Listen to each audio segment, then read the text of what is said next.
Hello everyone and welcome back. Today I have a really cool one. I finally got around to it. A couple of people suggested this list for me. A couple of my friends have, and it is Boros mid-range by nature, but it can technically be an aggro deck at certain hands kind of present themselves. And it can also be a control deck if need be, if we have to slow it down if needed, because of the cards like Emperor and Vanquish the Horde and Sunfall allow us to do that. But we can also speed up that aggro with things like Wedding Announcement, Virtual Loyalty, and Lightning Helix with the Appraiser on top to definitely increase that aggro aggression that this deck can provide. So we get to play this deck in a multitude of ways, and the games definitely don't feel boring when you're playing it because you have so many ways to play out the game. It's not just 1-drop, 2-drop, 3-drop, or just wait, board wipe, and hope your opponent leaves the game.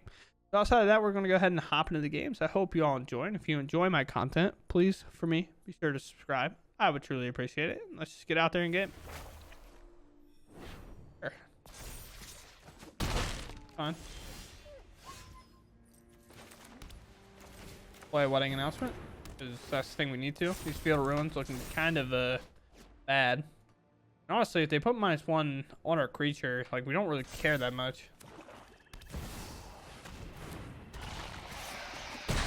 Okay. Huh? I like playing shielded here. It's kind of weird, but sure. I mean, no attack, of course. Prevent as much as we can. They're all the way up to 28 already, because of the amount of life they've gained. Well, let's see. What do you got? Yeah? It's double virtue? No? Okay. Fuck. I mean, of course we have to do this. Not really a whole lot of other options here. Can you imagine if they played another creature? It'd be so sick for us. We lose out a little bit. Sure. This one. They knew about it. Now we just have to play this game of we're at 9 and they're at 31. A little bit of a tough game to play.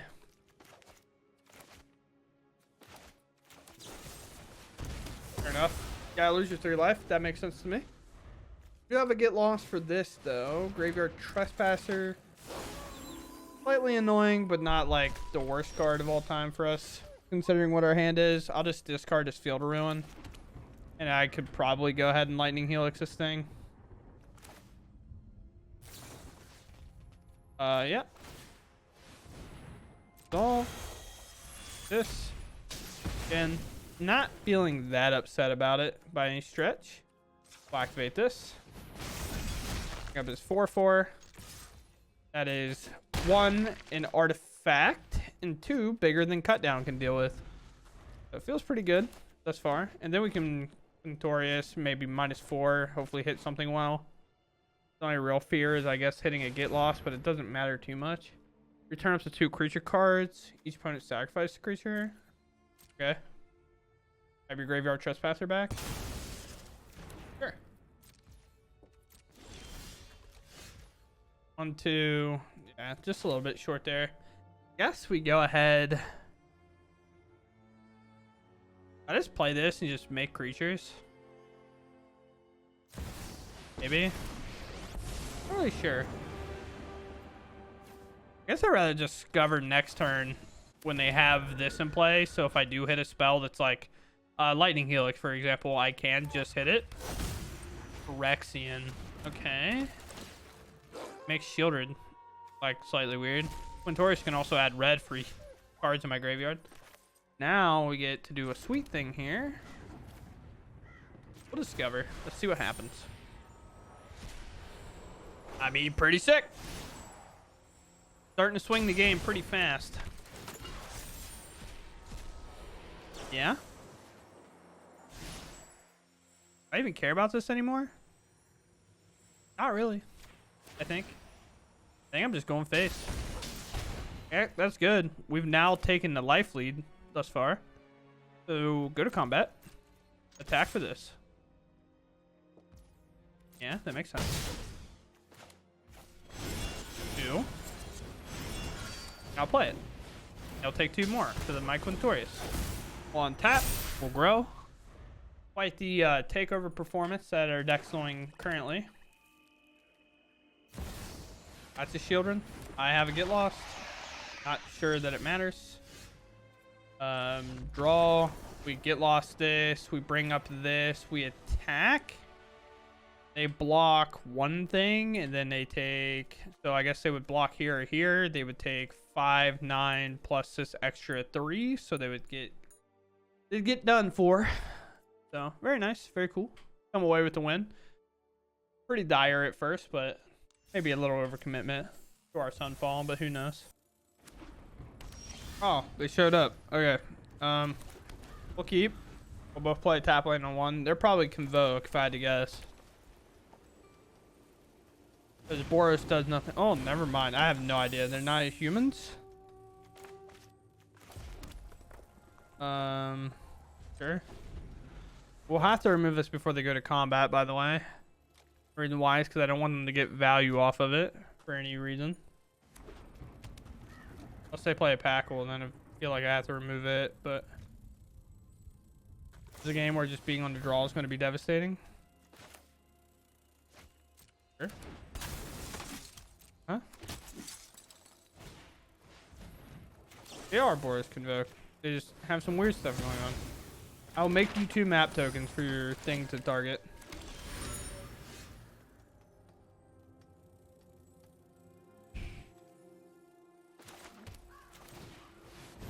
Unhinged turn, go ahead. Trying to up my chances of a Sunfall here. I can kind of survive because of the Emperor, maybe survive because of the Virtue. Unsure, really. Maps aren't like necessarily a big deal because they would already have a target for Gleeful Demolition regardless. This is where they're like a big deal. I mean, that's probably going in the yard. It depends though. If you want to grow your creatures, you keep it on top to map again and then throw it in your yard. But also maybe just getting it out of the way is not the worst thing in the world. Just try to dig for something better. Even if it isn't land, just draw it, call it a day. First, like, Invoke player making it harder than it needs to be. You're gonna scry 2, or you're gonna look for 2 instead of going for 3 to hit like your big creatures. Okay. Also being unable to like play this right now. Kind of wild to me, but you know, why not? Let's play Parlor. We're looking for Sunfall. Razor probably not gonna get it done. Then we just pass. Dig another draw.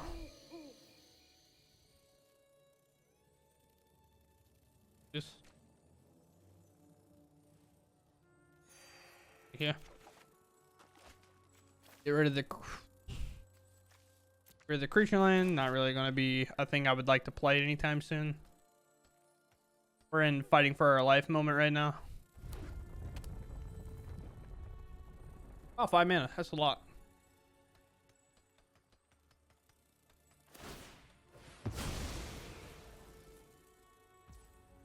Yep. That seems like a good one. Would you like to draw it right now? It's just like, you can't really do anything about it. Kind of just there for a turn. If you sack that and draw it, you don't have an artifact unless you play another creature down. Sure. Ah, yes. So why didn't you do that? I guess you're going to stack the blood token and do it? I mean, that works. Huh?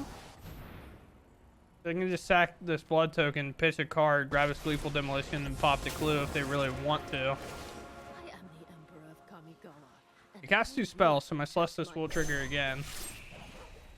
Again, we are just straight up just looking for cards. Sunfall. We're looking for Sunfall. I said cards. Preferably Sunfall. Big Sunfall guy. Well, they can't do it now. Huh? Yes. I like that. I think that's pretty cool. I think that's pretty cool of you, game. The only problem is they'll reload too. That's like the only weird part of this whole thing. But we'll sunfall away. I guess like they get paid off for not doing that, but I'll make it 2/2 as I have another Emperor kind of waiting in the wind. And plus they're gonna flash in 2 creatures, so it's kind of like having a blocker back might be worth it. Protect the people. Sure. Makes sense. Gonjo? Because if so, I mean, I'll take it.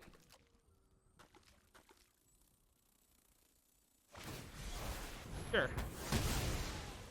I think I would probably prefer to draw a card, but I'm not them, so is what it is.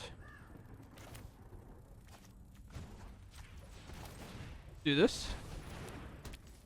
I can now bring up a 5/5 and make a 2/2, but I'll also make a 1/1 here. And then with all these creatures in play, I'll probably then slam the Virtue. Kind of depends what they draw here. They have 2 draws to look. Depending what this is, it might just also be another draw, because if it's something like it's an exile. If it's something like a Veldarian Epicure with a blood token, like I would probably hold that land if I'm them. But who really knows? I have a 5/5, you know, a sneaky boy over here. Okay, bring this up. Cycle this. Yeah, it's vicious. I was ready to go. No. You would like to trade some stuff. I'll trade some stuff with you.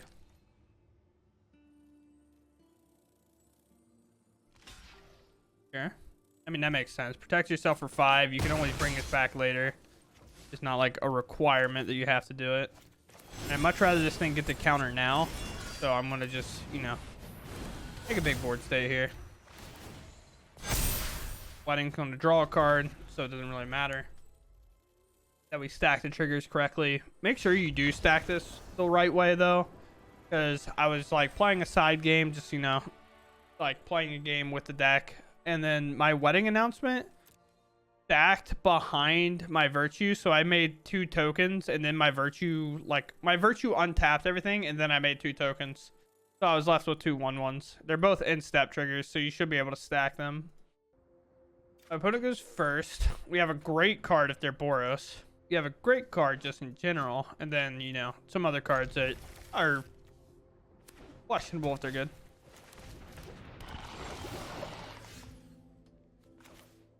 I'm so sad, bros. Weirdly enough, probably too slow. So sad about this.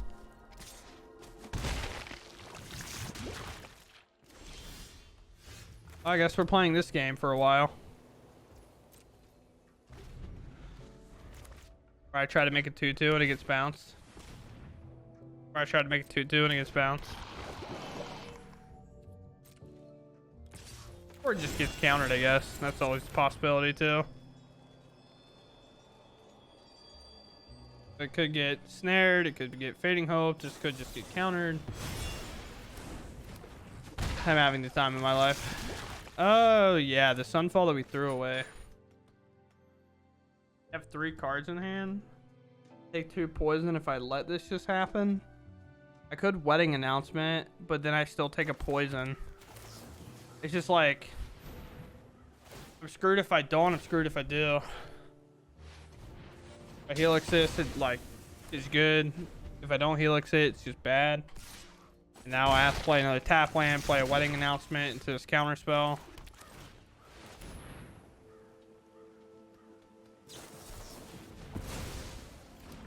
Okay. I guess I could have played land and held up this. Thing I could have done. If I play around 3rd counter spell, I mean, I kind of just gotta barrel it, no? Barreling it. If they have 3rd one in a row, then I'll call it. Sure. Try to the top, bro. That sucks. Yeah.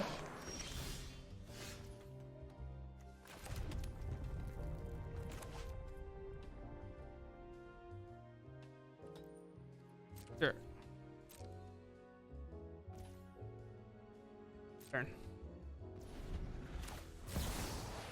Do this now to lessen their chance to draw a counter spell.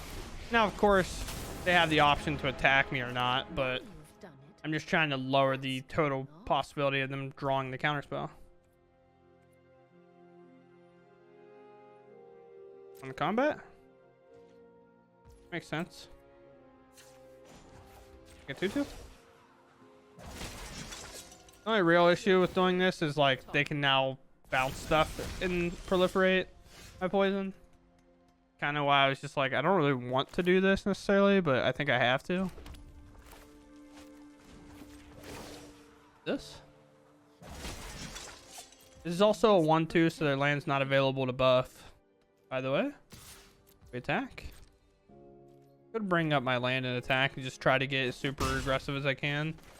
We're gonna do this.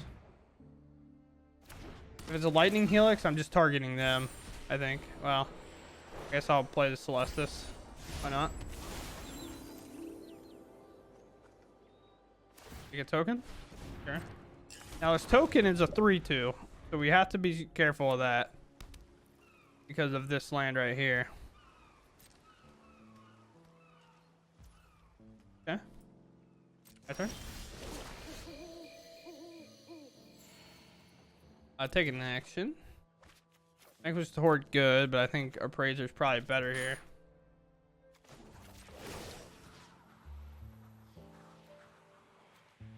Target this one. Strike fast. Into and combat. strike hard. Trying everything we can.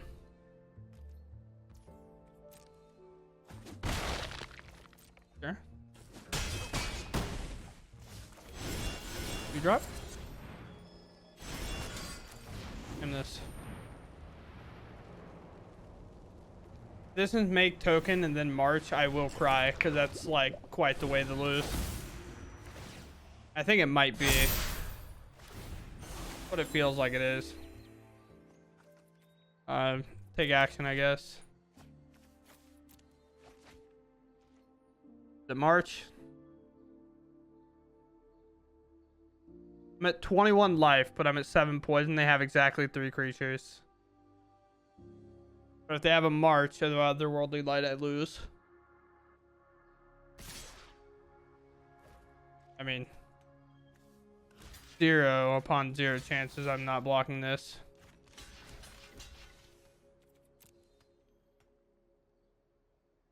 And also, by the way, we kept Quintorius because the fact that when we discover, we automatically get damage through. Doesn't seem like they have March. I could be wrong, but we'll decline here. Draw land. Quintorius. Discover. Cast. Drain again.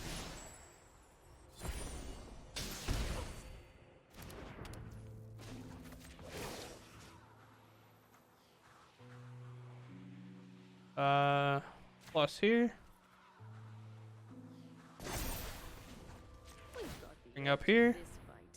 All of our creatures untap as well, so we just go to combat and attack. We put it on the land itself.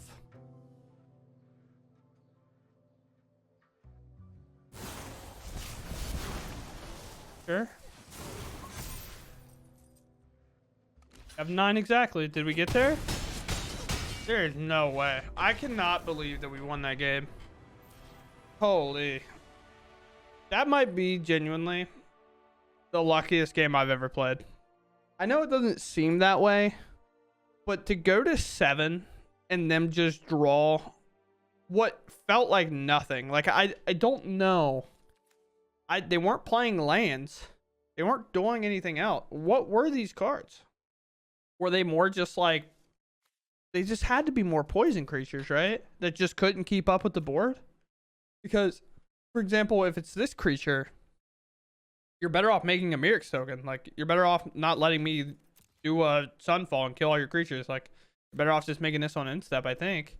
I mean, I guess they could block. It would have saved them. But this is, like, genuinely, I want to know what their hand is. Because I don't know how we won this game.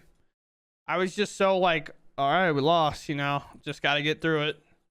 Kind of sucks. We're a life gain deck. We're going to lose to the poison deck, you know. Wow, I can't believe we won. Mono blue. Nah, not mono blue. This is Azorius Tempo. Their name's Red Mage. This is Azorius Tempo. Ready? Watch this. We'll keep. I mean, we have Helix 1-2 wedding announcement. Okay. Kind of a red mage. They're playing the Gruul deck. The Gruul deck, pretty sweet. Oh, sick. Get like a nice land. Please go away. I don't need no more. We get time here. They could play. They most likely will play a 2 mana. That sucks, actually. Well, it could suck. Okay. Not as bad as it could be because we can Lightning Helix it. So it's not that bad. If that was Monstrous Rage, it would have got a token that would have made it a 3/4 and Lightning Helix would not be able to remove it. So we do it now so they can't protect it in response by casting a spell. And Kamano is not the safest thing to pump everything into because it doesn't really get any value off of it. The only card that actually really sucks in their hand is this card because a lot of times they have trample and making these 1/1s kind of just does nothing. We'll see. Oh, right there it was too. 7 damage. Take a big hit. All right. I said wedding announcement sucks. So the game said, okay, you want more? 4 cards. And I have 12 health, essentially. Because, I mean, this is probably blocking no matter what. Okay. Can't kill this regardless, so we actually just take more damage. I mean, we actually prevent the same amount of damage. We just get a creature off the board. We do this. And because they do play protection spells, we go ahead and play this Emperor down. And we exile this off the board. And we'll make another 1/1. They play like Tyvar Sand. They play the Royal Treatments. Things like that. So we just have to protect ourselves here. I'll double attack there. We block here. Again, just trading off all their targets for their spells. As long as we can keep those gone, I think we're in a safe spot for the most part. This will make another token. I guess I could play this Sokazon.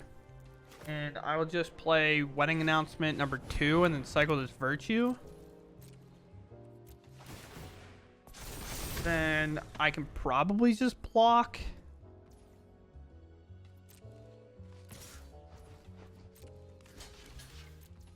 I'll just take the block. Because again, if this is just pump spells and they don't have a target for it, I don't care. Fugitive Codebreaker is so good. Can you disguise from anywhere? I think it says you make cast for its disguise cost. You may cast the card face down for 3 as 2/2 and turn it face up. So you can. Okay. That sucks. Sucks big time. Not gonna lie to you. They should disguise this. Plus for each spell, and it's 1, 2, 3 for 6. So it's that's hard. It's 3. 1, 2, 3, and they could technically flip it right away. This word is 2. Or the disguise is 2. I don't know. Kind of tough. I don't feel great. I don't feel great right now. Yep, that makes sense. Yeah. Do this. That's a get lost. What do I do? I just attack with just this 3/3. I want to make more tokens here, I think. Then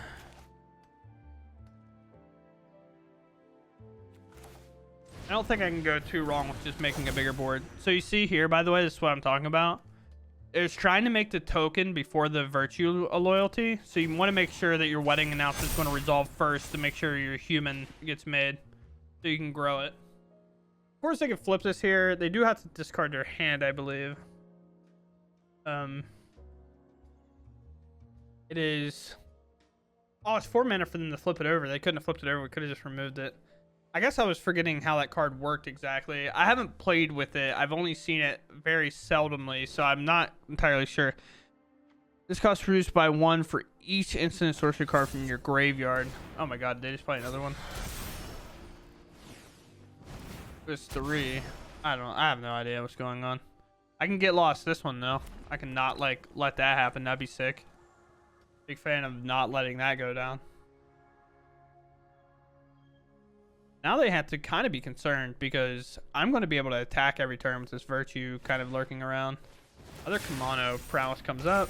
Can't even attack me.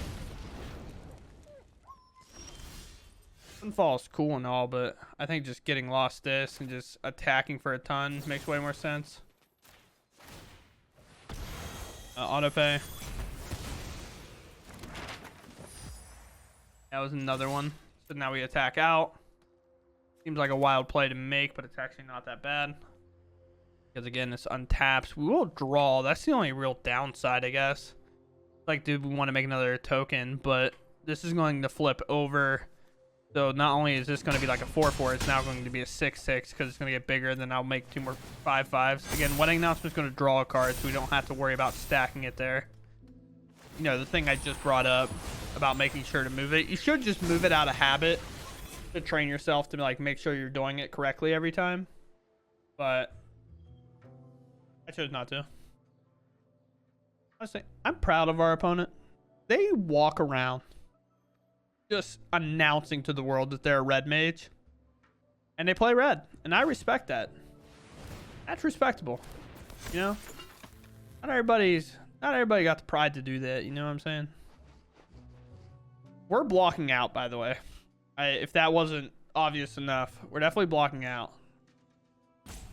Especially if they're cracking map tokens here. It's like, sure, it'll make it bigger. But like, that's gotta go. That card's not good enough, I don't think. Gotta throw that aside. So maybe grow it again or hit a land. They only have 3 mana. Scamper's good though. Wow, Scamper is good. I can't afford to die to a play with fire, so I have to block my 6/6.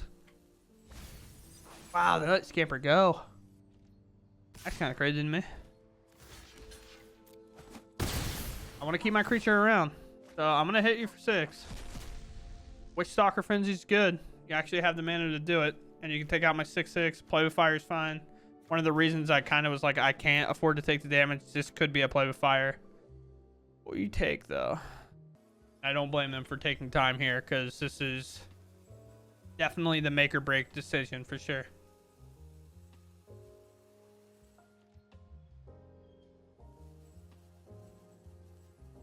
With a code breaker.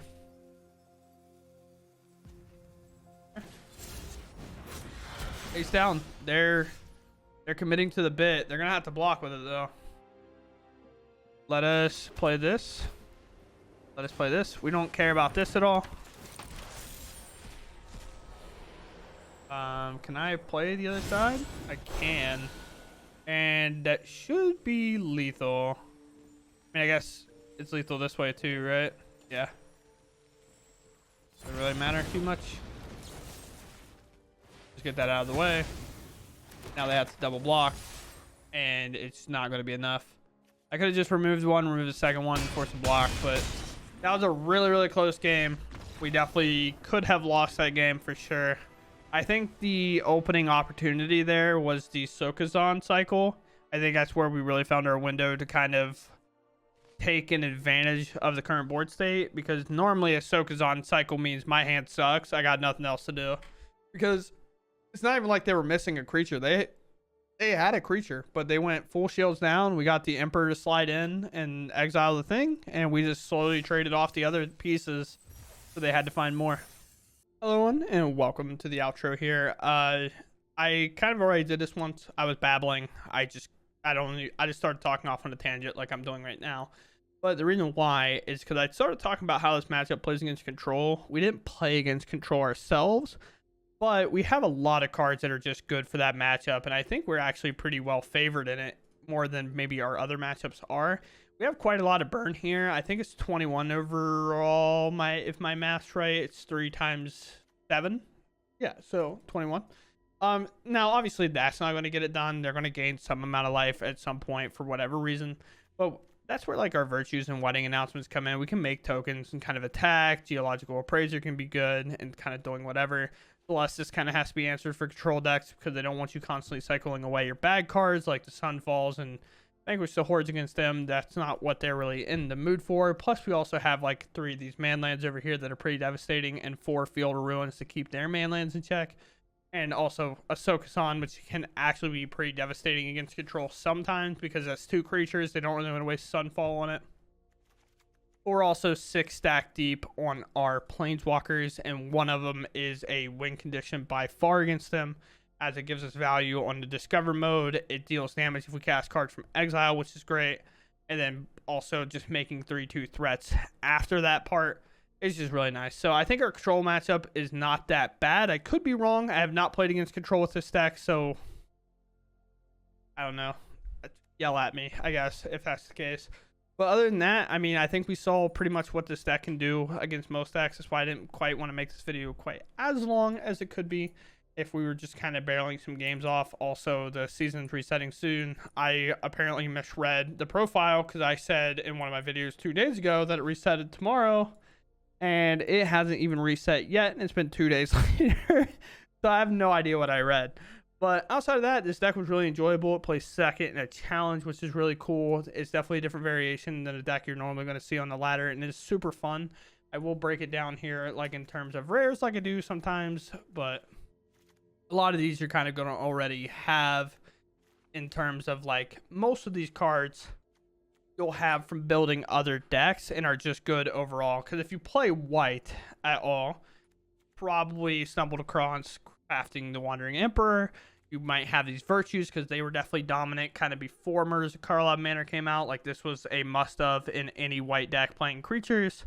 Get Lost is a 4 of, like you probably have those. Lightning Helix is actually a common. I don't know why I have this version. Well, I do. It's from unlocking the set and it just being a rare. It's the one that defaults put in your deck.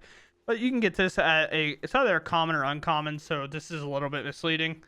But you probably have Wedding Announcements. Celestis you probably have, and Sunfall you probably have if you've ever played white decks. The only card I would argue that you probably don't, I could be wrong, like that's not just like a common uncommon, is probably these. So realistically, if you've played Arena for a while and you played a lot and you've been like kind of sticking to a white meta, you probably would just have to craft these. I would argue that Vanquish the Horde is probably the most important. If you don't have these, you can play Temporary Lockdown in that spot, or just like any lower to the ground thing. Depopulate's a good option to replace this. This is just really nice because this is 2 mana against Convoke decks. That's why we play it. It is 2 mana against Convoke. It's really nice for that. Great option. This card's good. It is one of our win conditions against our control matchups, so do be wary of that. And then this card is kind of like the flex spot. It is cool because if you don't know the trick, this does gain 6 life with Lightning Helix. Lightning Helix is worded in a way that this deals 3 damage to any target and you gain 3 life. It's not because it does the 3 damage that you gain 3 life. It just gains 3 life regardless. So this gives this lifelink. So it'll deal 3 damage. You'll gain 3 off the damage it's dealt, and then Lightning Helix will also gain you 3. So this is like a gain 6 situation. So a lot of times the way I would like to play it is turn 1 not really do anything. Maybe Lightning Helix something if we have to, or we have a backup plan on it. If we're first, most likely we won't have to. On turn 3, we like to deal 3 damage to any target, whether that's the creature or their face, and then hopefully play this and then Lightning Helix something after that and gain 6. Especially against aggro, that's a huge swing. We remove a creature, we then play this, remove another creature, and give ourselves a 6 life point cushion from there, and we have a 3/1 in play. It's easily removed, but I mean, most things are. Outside that, we have our 3 manlands down here. We have 4 Field of Ruins to keep other decks in check, and then we have this sideboard over here that I like. I think it's pretty solid. As you can see, there's more Temporary Lockdowns, more of this Planeswalker for the control matchups. This also maybe for life and giving us hexproof, so the kind of disruption card decks can't really look at our hand as much. And then we have Archangel Wrath to also be that good value card. We only get to do one mode of it because I don't think we have a way to make a treasure. I guess we have Celestis that can make the other black mana to do that. But again, just kind of keeping aggro in check. And I think this goes to show that we are pretty solid against control, that we don't really have to play a whole lot of sideboard options for that other than like this removing a planeswalker or something. These 4, I guess. And then another planeswalker. So outside of that, I hope you all enjoyed the video. I know, long outro, but a very cool deck nevertheless. So I'll catch y'all in the next one. Thanks for watching and goodbye.